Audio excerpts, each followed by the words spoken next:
Savoir plus sur ce pacte juste après le second tour et face à cette envolée du chômage. Il y a une arme parmi d'autres, la mobilité géographique. Elle est un peu moins élevée en France que chez nos voisins. Voici pourquoi Étienne Prigent, Éric Jacquin.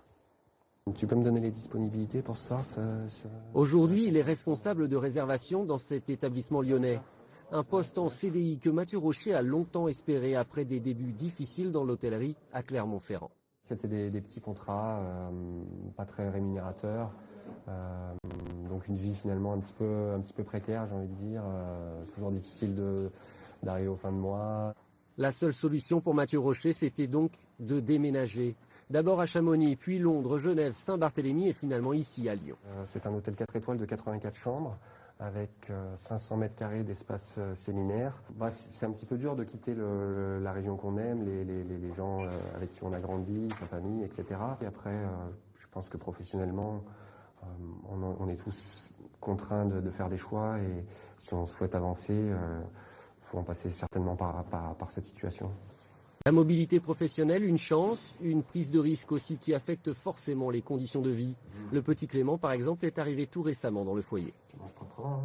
On se débrouille tout seul. On n'a pas les grands-parents à côté, malheureusement, ce qui aurait pu être plus simple certains jours ou même certaines périodes.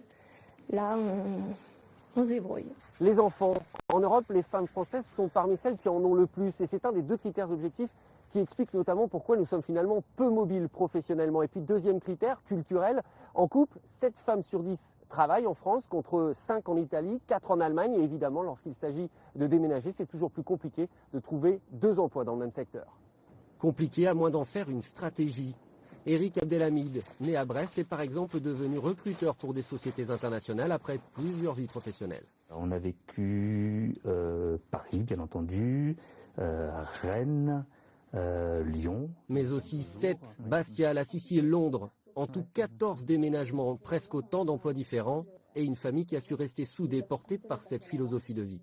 Attention, un déménagement, c'est un trauma. N'hésitez pas, si vous pouvez, à faire venir la famille en amont avant la prise de décision finale.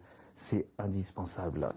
Éric Abdelhamid, Mathieu Rocher, 2 parcours marqués par leur volonté de bouger et finalement un même objectif, retourner un jour dans leur région d'origine.